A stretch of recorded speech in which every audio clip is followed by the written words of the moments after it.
جب روح نکلتی ہے تو انسان کا منہ کھل جاتا ہے، ہونٹ کسی بھی قیمت پر آپس میں چپکے ہوئے نہیں رہ سکتے۔ روح پیر کو کھینچتی ہوئی اوپر کی طرف آتی ہے۔ جب دل اور پھیپھڑوں تک روح کھینچ لی جاتی ہے اور انسان کی سانس ایک ہی طرف یعنی بہر چلنے لگتی ہے، یہ وہ وقت ہے جب چند لمحوں میں انسان شیطان اور فرشتوں کو دنیا میں آمنے سامنے دیکھتا ہے۔ ایک طرف ابلیس اس کے کان میں مشورے دیتا ہے تو دوسری طرف اس کی زبان اس کے عمل کے مطابق کچھ الفاظ ادا کرنا چاہتی ہے۔ اگر انسان نیک ہو تو اس کا دماغ اس کی زبان کو کلمہ شہادت کی ہدایت دیتا ہے، اگر انسان کافر ہو، بددین، مشرک یا دنیا پرست ہو تو اس کا دماغ کنفیوژن اور ایک عجیب سی ہیبت کا شکار ہو کر شیطان کے مشورے کی پیروی کرتا ہے اور بہت ہی مشکل سے کچھ الفاظ زبان سے ادا کرنے کی بھرپور کوشش کرتا ہے۔ یہ سب اتنی تیزی سے ہوتا ہے کہ دماغ کو دنیا کی فضول باتوں کو سوچنے کا موقع ہی نہیں ملتا۔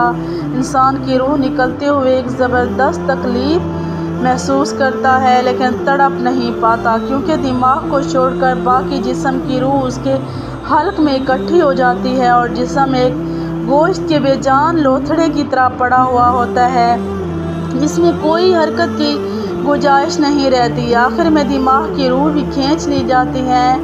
آنکھیں روح کو لے جاتے ہوئے دیکھتی ہیں، اس لیے آنکھوں کی پتلیاں اوپر چڑھ جاتی ہیں یا جس سمت فرشتہ روح قبض کر کے جاتا ہے اس سمت کی طرف ہوتی ہیں۔ اس کے بعد انسان کی زندگی کا سفر شروع ہوتا ہے جس میں روح تکلیفوں کی تہہ خانوں سے لے کر آرام کی محلات کی آہٹ محسوس کرنے لگتی ہے، جیسا کہ اس سے وعدہ کیا گیا ہے جو دنیا سے گیا واپس کبھی لوٹا نہیں، صرف اس کے لیے کیونکہ اس کی عالم برزخ کا انتظار کر رہی ہوتی ہے جس میں اس کا ٹھکانہ دے دیا جائے گا۔ اس دنیا میں محسوس ہونے والی طویل مدت ان روحوں کے لیے چند سیکنڈ سے زیادہ نہیں ہوگی، یہاں تک کہ اگر کوئی آج سے کروڑوں سال پہلے کیوں نہ مر چکا ہو، مومن کی روح اس طرح کھینچ لی جاتی ہے جیسے آٹے سے بال نکالا جاتا ہے۔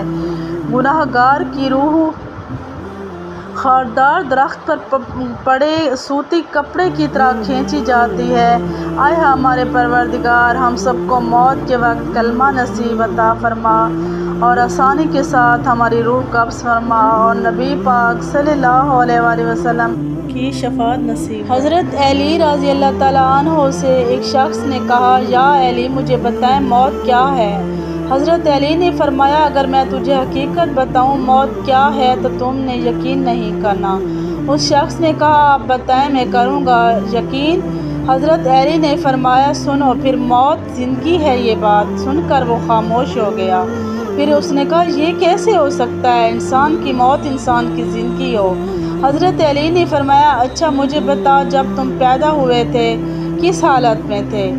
تو اس انسان نے کہا، میں تو کیا ہر انسان جب پیدا ہوتا ہے وہ رو رہا ہوتا ہے؟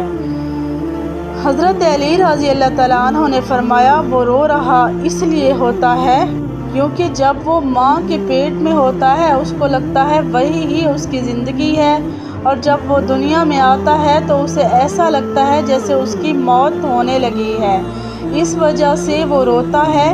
اور جب انسان دنیا سے جاتا ہے تو لوگ روتے ہیں کہ اس کی موت ہو گئی ہے، مگر حقیقت میں تو وہ اپنی اصل زندگی کی طرف جا رہا ہوتا ہے۔